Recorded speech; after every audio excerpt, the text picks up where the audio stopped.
unless we get serious and say we are not willing to pay welfare. If people want to come to this country and contribute and speak English and not commit crime, those people are going to continue to be welcomed, Ed. But the reality is it is totally unfair to expect British taxpayers to fund a food bank for the world, to spend tens and ultimately hundreds of billions of pounds on welfare for foreign nationals, and then to call them racist when they raise concerns about that. Racist? That's the word Keir Starmer hurled at Reform UK's immigration policy, a heavy accusation thrown out live on air in a desperate attempt to save his own skin and distract from a government in free fall. But here's the detail the mainstream media won't touch. When millions of Britons are paying the highest bills of their lives, is it really racist to demand that migrants speak English, pay their taxes, and obey the law? The British taxpayer, the alternative is we leave the system as it is. We ask the people watching this programme to continue to pay more taxes. We're about to have a Rachel Reeves budget that hikes up taxes once again. The quality of life for British people continues to decline. It is totally unacceptable for them to have to fund a food bank for the world and for foreign nationals to continue to draw hundreds of billions of pounds from the welfare state over the coming decades. The problem is, every time I say to you, somebody from you... What you're about to see is not just another interview, it's the moment Zia Yusuf dismantles that toxic narrative and fires the accusation straight back at the Prime Minister.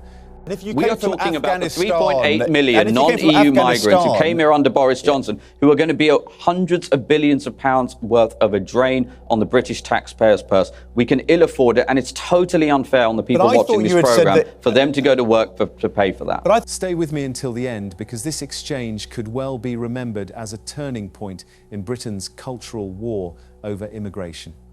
And before we dive into the clip, do your bit against censorship. Hit like, subscribe and share this video so the truth spreads further than the mainstream spin. Good morning. Your policies are racist and immoral, says the Prime Minister. Well, given this Prime Minister is literally the least popular, the most unpopular Prime Minister on record, according to polls this week, look, the reality is that the British people are sick and tired of having their legitimate concerns about immigration being sneered at, being belittled, and ultimately being insulted for raising those legitimate concerns.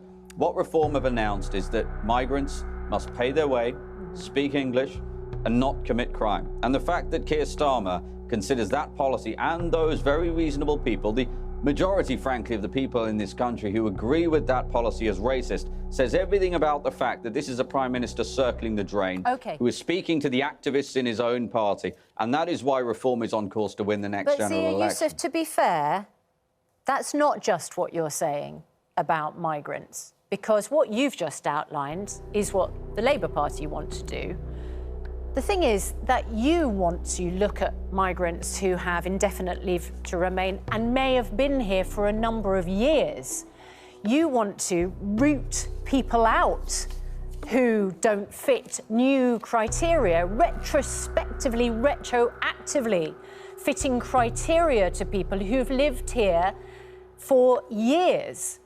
That's what people are criticising as racist, undermining the fabric of society, divisive. It's intimidating for people who may have been here for decades. Susanna, with respect, that's exactly, look, what we've just said, what I just said is exactly what our policy is, which is that if you are a foreign national in this country and you are here on a visa, you're here legally, then we expect you to pay your way, i.e. be a net contributor to the economy and not be a burden on the taxpayer, the people listening and watching this programme, to speak English and to not commit crime. That is what our policy is. Is there a time cut-off point for your new policy on indefinite leave to remain? Well, we're abolishing the whole concept of indefinite leave to remain. Our view is that we should follow many other serious countries in the world in saying that if you are here on a work visa, then we expect you to be able to renew that visa every 5 years, or you have a path to citizenship. That path will continue to be available to people. But Ed, we've got to be serious about this. This country can ill afford to continue to be a food bank for the world. Last year alone, the British taxpayer, the people watching this programme, spent £9 billion on universal credit alone for foreign nationals. That number is going to balloon once this Boris wave, the 3.8 million people who came here under Boris Johnson, to get indefinite leave to remain, at which point they get lifetime access to our welfare system and can bring an unlimited number of dependents into the country. The British people, it's totally unfair to expect them to foot that bill, and even worse, to brand them racist. Yusuf, that in June 2025, there were 7.9 million people on universal credit, and 2.7% were in the indefinite leave to remain group. That's 213,000 people taken from that number of 7.9 million. Most people on universal credit are Brits. Well, while most people are, the propensity for foreign nationals, the likelihood of a foreign national to be claiming universal credit is much higher. The reality is one in six claimants of universal credit are foreign nationals. ILR is just one portion of that. But Susanna, what you're doing there is actually being quite, with respect, you're being quite misleading. That is because, specifically, you're specifically proposing. And the reason why we're talking about ILR, Susanna, is because of the looming Boris wave. Don't start saying 9 billion universal credit when it's 7.9 million Susanna, people. with respect, your numbers are completely wrong. I said, and you're misquoting me, I said 1 in 6 of the people who claimed universal credit last year are foreign nationals. You then switched it to ILR. I said foreign nationals. And if we're talking about ILR, the reason why this policy is necessary is because the millions of people who will shortly become eligible for ILR, underscore on shortly become eligible for, they are the ones who drive the hundreds of billions of pounds of cost because they are about to become eligible for ILR. So you don't see it in last year's numbers. So we've got to be serious, Susanna. With respect, we have to be serious about this problem. The reality is it is going to be hundreds of billions of pounds of cost to the British taxpayer. The people watching this program, it is unfair for these people to have to go to work, pay their taxes, to pay for foreign nationals to get benefits in this country. And Reform are the only party serious about addressing that issue. And you've said you're going to deport 600,000 people. So these are the kind of people you'll be looking to deport. Just to understand. Well, that was in the context of illegal migration. We're currently talking about legal migration. If you look at any country in the world, Ed, any serious country in the world, once you withdraw the benefits, most of the people who are claiming those benefits end up leaving of their own accord. And by the way, this Labour's own government, read the Telegraph today, look at the news today, Labour's own government today are saying that they want to increase, in response to our policy, they want to increase ILR qualifying period from 5 to 10 years, or maybe even not at all. I'm just trying to understand who this applies to. So if you came here in the 1970s as an Asian person fleeing from Idi Amin's policies in Uganda, you've lived here for 40 years, but you're on a low income with independent leave to remain. Under your policy, if your income is too low, then you would be asked to leave. No, because you would have a pathway to citizenship.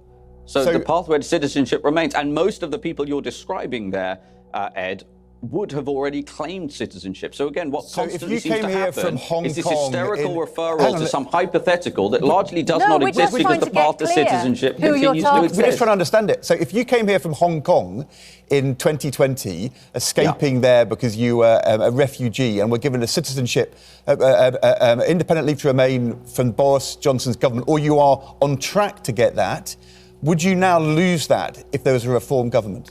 For those who have come here from Hong Kong as part of that BNO visa program, those people, a significant portion, would qualify for the work visa if they wanted to do that. And if they didn't, there would be a humanitarian visa that would continue to be available to them, and ultimately citizenship. And if you we are talking about the 3.8 million non-EU migrants who came here under Boris Johnson, who are going to be hundreds of billions of pounds worth of a drain on the British taxpayer's purse. We can ill afford it, and it's totally unfair on the people watching this program for them to go to work to pay for that. But I thought you said that people who came here on the post-Brexit deal agreed with the EU wouldn't have this policy applied to them. I mean, listening to you speaking, if you came from Uganda, if you came from Hong Kong, as I understand it, if you came from the EU, you're going to say, actually, either you're going to become a citizen or you're going to be on a new humanitarian visa. Who are the people you're actually going to deport? I mean, isn't this a bit of a con? Ed, either I misheard you or you referred to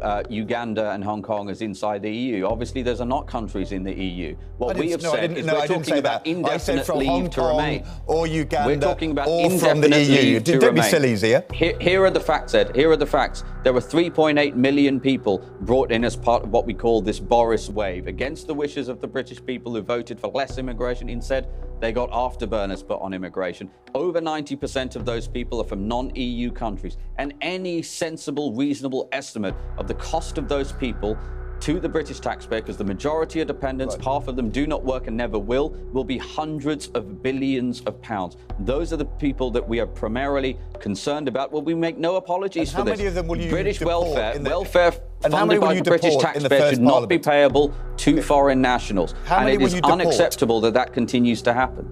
You said you were going to deport illegal immigrants, but these people who came here legally, how many of them will you deport in the first Parliament of a reformed government in order to make these savings that you say you can make? Well, the most important thing is that we're going to stop the benefits from going to people who are those foreign nationals. That's the thing that is going to save people money. And once that happens, all the evidence, if you look at sensible countries around the world who have serious immigration policies and successful immigration policies, and by the way, uphold their borders, those people leave of their own accord. But again, we make no apologies for this. Under a reform government, yes, we will enforce immigration law. I know that might send some people hysterical in the political establishment because that hasn't happened for decades, but I think British people expect our borders to be upheld. Look, just over the weekend, just yesterday, 125 illegal migrants crossed the Channel in a single boat. That's a record. The only thing that Labour are doing is breaking record in some kind of new industrial revolution inside the illegal dinghy market. Our borders are porous. The British people are sick and tired of it, Ed. And I'm sorry, calling them racist simply will not work. The problem is, Yusuf, there will be very many of our viewers who've lived in this country for years, even for decades, who have independent leave to remain, who've had children born here, who came here for legal reasons, who have worked hard, who may now be in the later years of their life.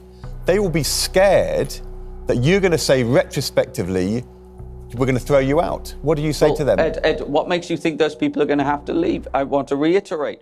The visa that we are proposing, just like many normal countries, serious countries like the United States, for example, if you want to stay on it, if you want to not be a citizen, you can continue to renew that visa, or you continue to have your part of citizenship. And the person, that hypothetical person, and again, we're always talking about these hypotheticals, fine, they can become a citizen. But we make no apologies for this. The British taxpayer, the alternative is we leave the system as it is. We ask the people watching this program to continue to pay more taxes. We're about to have a Rachel Reeves budget that hikes up taxes once again. The quality of life for British people continues to decline. It is totally unacceptable for them to have to fund a food bank for the world and for foreign nationals to continue to draw hundreds of billions of pounds from the welfare state over the coming decades. The problem is, every time I say to you, somebody from Uganda, from Hong Kong, somebody who's been here for years, somebody who came from the EU under an agreed thing, you say they can stay. We've got a visa for them. You seem to be saying everybody who I put to you, they can stay. Who are the ones that are going to leave?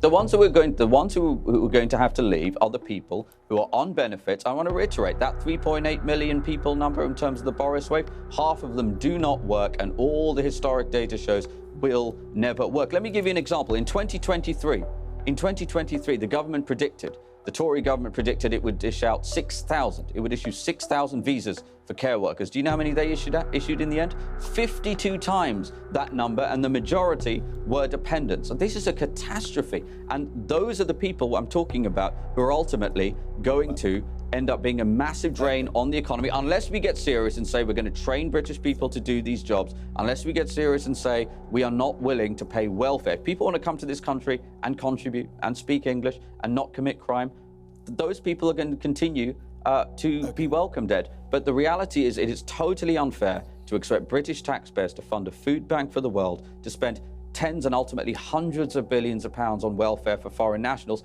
and then to call them racist when they raise concerns about that. If you believe debates like this need to be exposed without censorship, then do your part. Hit like, subscribe to the channel, share it with your friends, and drop a comment below. Do you trust Keir Starmer when he says these policies are racist?